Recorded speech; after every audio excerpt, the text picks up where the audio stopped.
he comes again off the turnover, and he slams it home! Outstanding girls basketball matchup between the... Hello and welcome to Unscripted with SkoodSports. I am John Skudris, getting set to bring you all the sports that fit into one video. Today, it is our Week 3 NFL preview and prediction show. We'll be giving you our Eagles picks, our Patriots pick, and, of course, our upset and lock of the week as well. But first, a recap of Thursday Night Football, where the Cleveland Browns saw the Baker be in for the first time.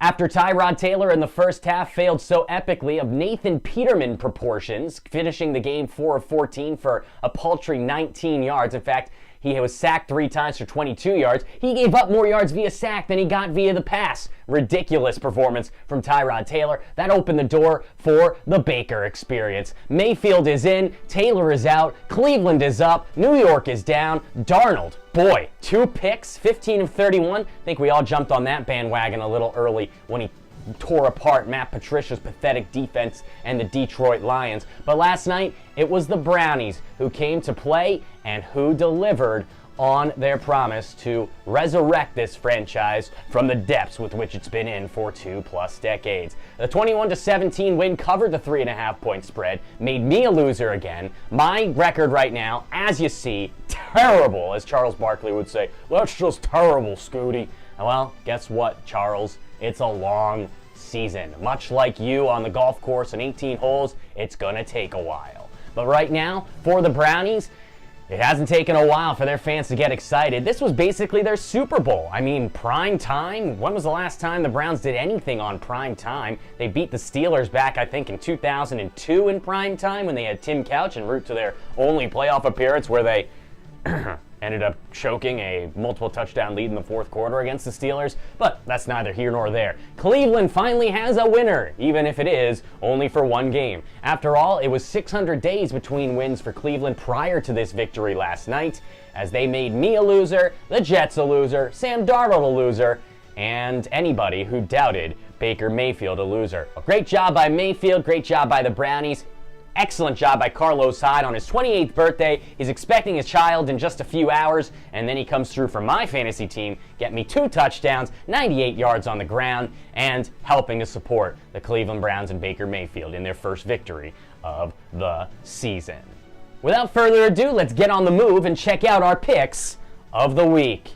Here in Week 3, we're coming in with a below 500 record, but the season still has plenty of weeks to go. We begin with our upset special of Week 3. The Tennessee Titans head to Central Florida to take on the Jacksonville Jaguars. Still very high off their victory last week against the New England Patriots at home, the Jaguars didn't have to go anywhere as they welcome in a division rival to Jacksonville, Florida. Sorry folks, Jacksonville is in for a trap game in my opinion, a 7-point favorite at home.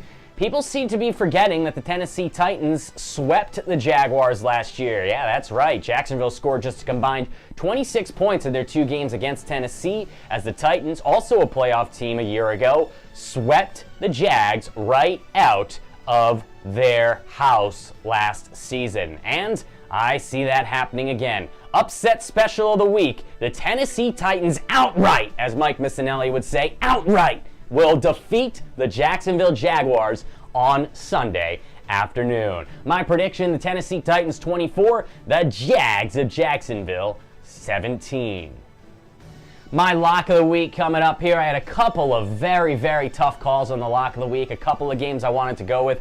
Green Bay at Washington. Green Bay just -3 is one I thought with, but Washington's sneaky, you know. They're a type of team that has a pretty good defense. They could all of a sudden knock Aaron Rodgers out of the game with a boo-boo, and all of a sudden, who knows, with DeShone Kizer in there. I'm going to go with my gut and say that the dregs of the New York Giants offensive line is not going to be able to handle J.J. Watt and the Houston Texans. The Texans are at home. They're a 6-point favorite coming off back-to-back losses to begin the year. This is basically their season. They have to beat the New York Giants if they want to keep up with the likes of Jacksonville and Tennessee.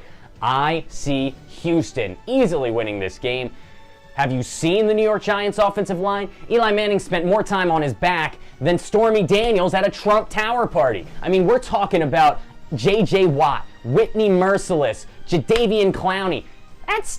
three players right there who are better than anybody on the Giants offensive line. They're better than the Giants offensive line combined. I put 5 Giants offensive linemen in front of me, J.J. Watt just standing behind them, and I still think he'd get the sack. That's how good J.J. is. That's how bad the Giants offensive line is. Houston -6, my lock of the week. Houston wins this one 34-17. The Giants are dead.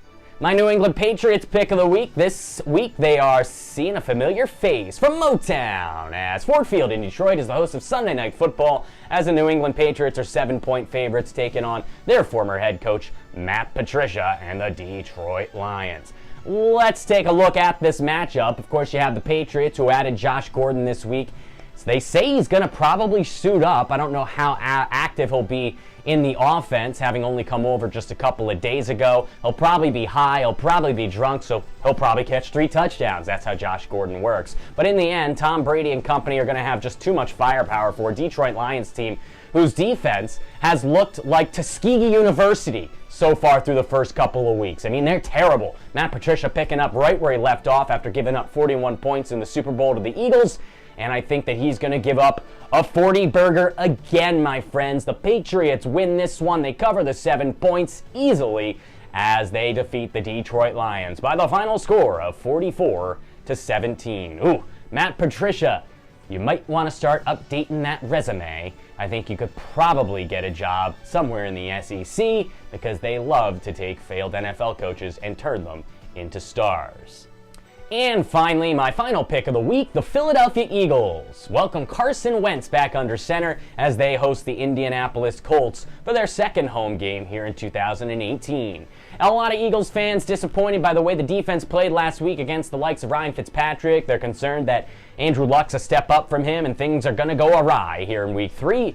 Rest assured, my friends, it's a far cry playing in the 100-degree temperature down in Tampa on the road against the likes of Mike Evans, Deshaun Jackson, O.J. Howard and company, and then playing in the friendly confines of the Link against the likes of T.Y. Hilton and, who? That tight end from Detroit, man. Thank you. Eric Ebron is on that team. Who else? I don't know. Yeah, I don't know either. Yeah, the Colts suck. Frank Reich, I think, in the end, is going to be a pretty good coach for them, but I don't think it's going to happen anytime soon. Colts are coming off a road win over Washington, where it was about 35% filled at FedEx Field. I saw more fans at the BC game last week, which is saying something considering nobody goes to BC games. But in the end, I see Philadelphia with Carson Wentz back under center, getting back on their winning ways. The Wentz wagon is rolling through the city of brotherly love. Confidence is high in the offense despite the fact that they had to re-sign Jordan Matthews this past week after Jordan went through not only 1 but 2 AFC East teams over the past year. What a turn of events that is, though, when you consider that they traded Matthews and a 3rd-round pick for Ronald Darby just about a year ago, and now they got Matthews back. People say, well, Matthews has stone hands, he couldn't catch a cold. He caught a ton of passes from Carson Wentz in his rookie year. In fact, he caught Carson's first ever touchdown on a beautiful play against those Cleveland Browns back in 2016. I like Jordan Matthews back in there just to provide them with a little more depth over what they had last week. I mean, who's this guy? Who's that guy? I have no idea. I know Kamar Aiken from his Ravens days, but I also know that he hasn't been good in 5 years. It really was never good at all. But in the end, it really shouldn't matter. The Eagles have had a lot of injuries on offense, but they get back their bell cow. Carson Wentz back under center. Eagles cover the 6.5 points as they win this one by the final score of 27-17. That'll wrap things up here for our Week 3 preview and pick show on Unscripted with SkoodSports. A recap of our predictions. We start with our upset special of the week. You see it right there as the Tennessee Titans will go into Jacksonville and take care of business against the Jaguars for the 3rd straight time. Our lock of the week, the Houston Texans defense demolishing the Giants offensive line and winning that one and covering the 6-point spread at home to get their first win of the season. Our Pat's pick of the week, the New England Patriots going into Detroit and obliterating Detroit more than a Republican governor from Michigan as they win this one and cover the 7-point spread. And finally, the Philadelphia Eagles covering 6.5 at home in Carson Wentz's return against the Indianapolis Colts. bang, boom, gangbusters. I'm John Skudris. Good night, good luck, and good sports. We'll see you next time right here on Unscripted. Comes again off